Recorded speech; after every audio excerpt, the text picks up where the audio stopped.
দিন যতই গণাচ্ছে ততই কি বিএনপির জনপ্রিয়তা বেড়ে যাচ্ছে।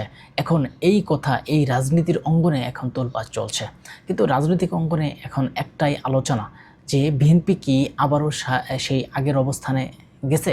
আপনি জানেন যে 5 আগস্টের আগে যেই বিএনপির যে জনপ্রিয়তা, বিএনপির যে ভালোবাসা এবং সারা বাংলাদেশ সমগ্র বাংলাদেশ দলমত নির্বিশেষে সেই বিএনপির একটা বক্তব্য শোনার জন্য সারা বাংলাদেশের মানুষ তাকিয়েছিল যে তাদের মাধ্যমে হয়তো বাংলাদেশের মানুষের গণতন্ত্র ফিরে আসবে। কিন্তু 24শে গণঅভ্যুত্থানের যেই দল মত নির্বিশেষে যেই গণঅভ্যুত্থানে অংশগ্রহণ করেছিল, তারপরে হয়তো কিছু কিছু নেতাকর্মী বিএনপির নাম করে তারা চাঁদাবাজি ধান্দাবাজি করে বিএনপিকে একটা দোষারোপ করে বিএনপিকে একটা ঠেকানোর চেষ্টা করে বিএনপি যাতে আগামীতে ক্ষমতায় না যেতে পারে এবং বিএনপিকে যেভাবে মাইনাস করা যায় সেই চক্রান্ত কিন্তু চলছিল। কিন্তু আসলেই যখন তাদের নামে চক্রান্ত চলতে চলতে যখন এই পর্যন্ত, এখন কিন্তু সেই আগের অবস্থান থেকেও বেশি চলে যাচ্ছে বিএনপির জনপ্রিয়তা। আপনারা একটা জিনিস লক্ষ্য করতে পারবেন যে সাবেক যে প্রধানমন্ত্রী, 3বারের প্রধানমন্ত্রী বেগম খালেদা জিয়া, তার যে জনপ্রিয়তা সমগ্র বাংলাদেশ জুড়ে বর্তমানে সব জায়গায় তার জনপ্রিয়তা ভালোবাসা আবেগে সারা বিশ্ব কেঁপে উঠছে। শুধু বাংলাদেশ নয়, প্রতিটা অন্যান্য বিশ্ব থেকে সেই পার্লামেন্টে আপনার দোয়া করা হচ্ছে এবং ভারতের প্রধানমন্ত্রী তার জন্য দোয়া করেছেন এবং তার জন্য সুস্বাস্থ্য কামনা করেছেন এবং পাকিস্তানের প্রধানমন্ত্রী এমনকি আরও অন্য অন্য দেশের যে প্রধানমন্ত্রীরা আছেন তারা কিন্তু এই বেগম খালেদা জিয়ার জন্য দোয়া চেয়েছেন। কিন্তু আপনি দেখেন আজকের সেই এভার কেয়ার হাসপাতালে সমগ্র বাংলাদেশের মানুষ সেখানে আজ যাপন করছে, দিনের পর দিন সেখানে মানুষ ঘোরাঘুরি করছে এবং সেখানে একটাই আলোচনা, আমাদের প্রিয় নেত্রী দেশনেত্রী বেগম খালেদা জিয়া কবে সুস্থ হয়ে উঠবেন। এ সময় তার যখন সংকট অবস্থায়, এ সময় কিন্তু মানুষের মনের মধ্যে এখনও একটা প্রশ্ন জাগে যে আমাদের যেই নেত্রী অসুস্থ, তাহলে আমাদের বিএনপির ভারপ্রাপ্ত চেয়ারম্যান তারেক রহমান তিনি কবে আসবেন।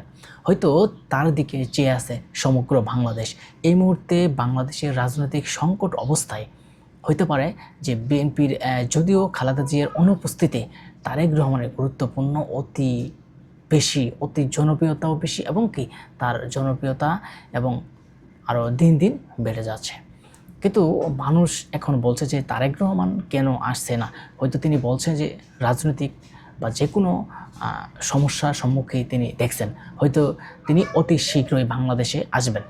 আপনারা জানেন অলরেডি জুবাইদা রহমান তিনি কোনো রাজনীতি করে না, তিনি হয়তো তারেক রহমান স্ত্রী হিসেবেই তার যে জনপ্রিয়তা, তার যে ভালোবাসা, তিনি যে বাংলাদেশের ভিতরে যেভাবে জনপ্রিয়তা বেড়ে যাচ্ছে, আপনারা দেখেন তিনি যখন বিমানবন্দরে নামেন তারপর থেকে সাংবাদিকেরা তিনি কোথায় যাচ্ছেন, কি করছেন, কিভাবে তিনি আসেন, এ টু জেড তার যে ভিডিও করার জন্য সাংবাদিকেরা ছুটে যাচ্ছে। শুধু তাকে সারা বাংলাদেশের মানুষ কিন্তু চাচ্ছে যে তারেক রহমান যদি না আসে, এই মুহূর্তে কিন্তু তারেক রহমান না আসলে কি তিনি প্রধানমন্ত্রী হবেন, এটা নিয়েও একটা আলোচনায় চলছে। কিন্তু আমরা একটা জিনিস দেখি, গ্রামগঞ্জে হাটে বাজারে সব জায়গায় এখন বিএনপির জনপ্রিয়তা। কারণ মানুষ জানে যে বাংলাদেশের 2টা রাজনৈতিক দল ছিল, সেটা হচ্ছে আওয়ামী লীগ এবং বিএনপি। যে মুহূর্তে আওয়ামী লীগ বাংলাদেশ থেকে পালিয়ে দেশের বাইরে গেছেন, তাদের রাজনীতির বর্তমানে নিষিদ্ধ ঘোষণা করা হয়েছে এবং তারা আগামী রাজনীতিতেও তারা অংশগ্রহণ করতে পারবে না। এই মুহূর্তে জনপ্রিয়তা একটা দল, সেটা হচ্ছে বিএনপি। যখন জামাত ইসলাম তাদের অধীনে 17টি বছর তাদের অধীনে অনেকবার নির্বাচন করেছে সেই ধানের শীষ নিয়ে, এবং তাদের সাথেই কিন্তু তারা নির্বাচনের আতাত করে চলেছে। এখন তাদের নামে যখন দুর্নীতি চাঁদাবাজ ধান্দাবাজ বলে বিভিন্ন জায়গায় প্রোগ্রাম করে যে মানুষ দুর্নীতিকে দেখতে চায় না, নতুন পুরাতন ভৌকে মানুষ দেখতে চায় না, নতুন মানুষকে দেখতে চায়, এই সব বিষয়ে যখন তাদের নামে গিবত গাচ্ছে, তাদের নামে বারবার উল্টাপাল্টা বক্তব্য দিচ্ছে, তখন মানুষ ভাবছে যদি জামাত ইসলাম এতই ভালো হয়, যে বিএনপি খারাপ আমরা সেটা মানলাম, যদি জামাত ইসলাম ভালো হয় তাহলে জামাত ইসলাম 17টি বছর কেন বিএনপির সাথে তারা আতাত করে সেই নির্বাচন করলো। তারা যদি সেখানে দুর্নীতি করতো, সেখানে চাঁদাবাজ করতো, ধান্দাবাজ করতো, তাহলে তাদের কেন প্রশ্রয় দিল। হয়তো তারা বলছে যে জামাত ইসলাম তাদের স্বার্থের কারণে দিয়েছে। এখনও কি তাদের স্বার্থের জন্য এমন কথা বলছে কিনা, যে উল্টোপাল্টা বক্তব্য দিয়ে মানুষকে একটা বিভ্রান্তি ছড়িয়ে যেন তাদের একটা জনপ্রিয়তা বেড়ে যায় এবং তারা যেন আগামীতে ক্ষমতায় যায়। যেই দল 5টা থেকে 10টা আসন পেয়েছে, হয়তো তারা কি আশা করে যে হয়তো 200 বা 300 আসন তারা হঠাৎ করেই পেয়ে যাবে? আমরা মনে করি যে সারা বাংলাদেশের মানুষ আসলেই আমরা একটা জিনিস আমরা নিরপেক্ষভাবে কথা বলার চেষ্টা করি। আপনারা দেখেন যেই দল একজনের নামে বদনাম গাবে, এখনও পর্যন্ত বিএনপি কোনো মাঠে বা আমরা তাদেরকে দেখি নাই হয়তো কোনো দাবি বা দাবি দাওয়া নিয়ে তারা কখনো মাঠে নামে নাই। হয়তো তারা যদি মাঠে নামে, তারা ভাবছে যে তারা একটা বড় রাজনৈতিক দল, মাঠে নামলে হয়তো একটা সংকট দেখা দেবে বাংলাদেশের রাজনীতিতে। কিন্তু জামাত ইসলাম তারা একের পর এক কয়েকদিন পর পরই তাদের দাবি দাওয়া নিয়ে বারবার তারা মাঠে নামার চেষ্টা করেছে। কিন্তু তাদের এই যে এইসব দাবি দাওয়া, অযৌক্তিক কিছু দাবি দাওয়া নিয়ে কিন্তু তারা বারবারই ব্যর্থ হয়েছে।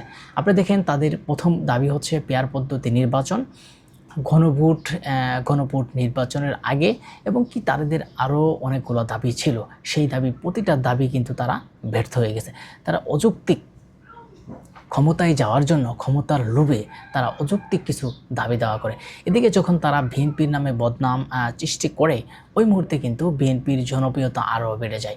আপনি দেখেন যে আওয়ামী লীগ যখন ক্ষমতায় থেকেছে, ঘুম থেকে উঠেই সেই বিএনপির নামে মানে একটা কোনো কিছু ঘটনা ঘটলেই আমরা দেখেছি যে সেটা বিএনপির উপর চাপিয়ে দিছে, সেটা বিএনপি করছে।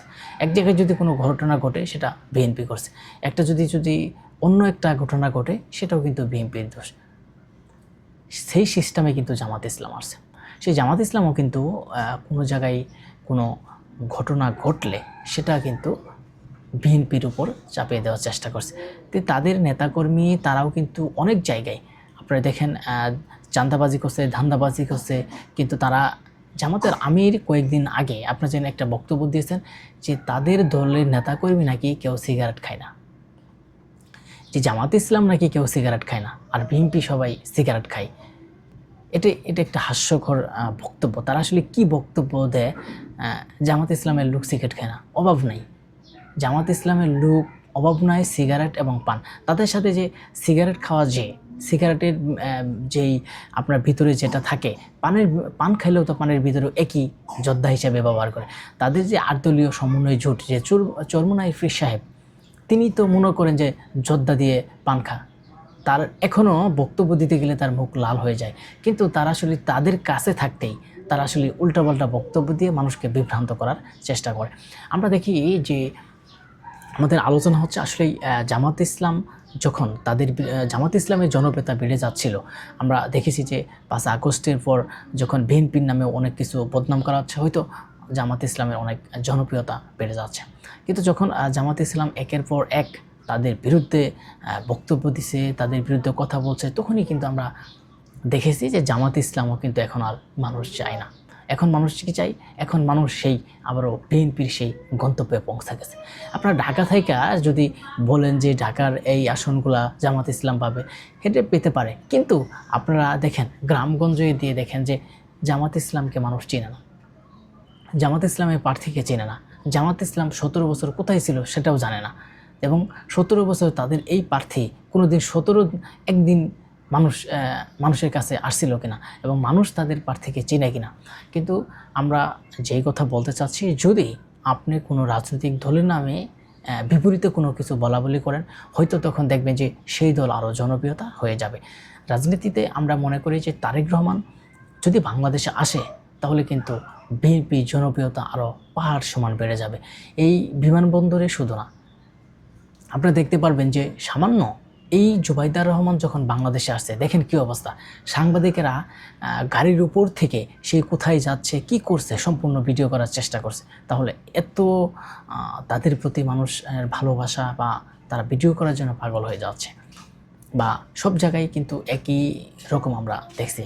কিন্তু যাই হোক, আমাদের আজকের যেই আলোচনা হচ্ছে যে যদি এই জামাত ইসলাম এরকমভাবে বক্তব্য দেয়, আমরা মনে করি যে তারা লাস্ট পর্যায়ে আরও অনেক সিট কম পাবে এবং বিএনপি জনপ্রিয়তা আরও বেড়ে যাবে। বিএনপির এখন একটাই প্রশ্ন, এবং বাংলাদেশের মানুষের এখন একটাই প্রশ্ন, খালেদা জিয়া কবে সুস্থ হয়ে উঠবেন এবং তারেক রহমান বাংলাদেশে কবে আসবেন।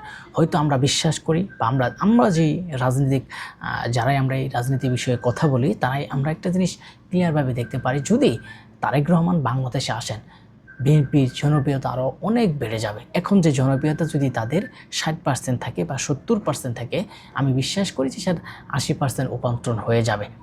সবাই ভালো থাকবেন, সবাই এফএস পলিটিক্স টিভির সাথে থাকবেন।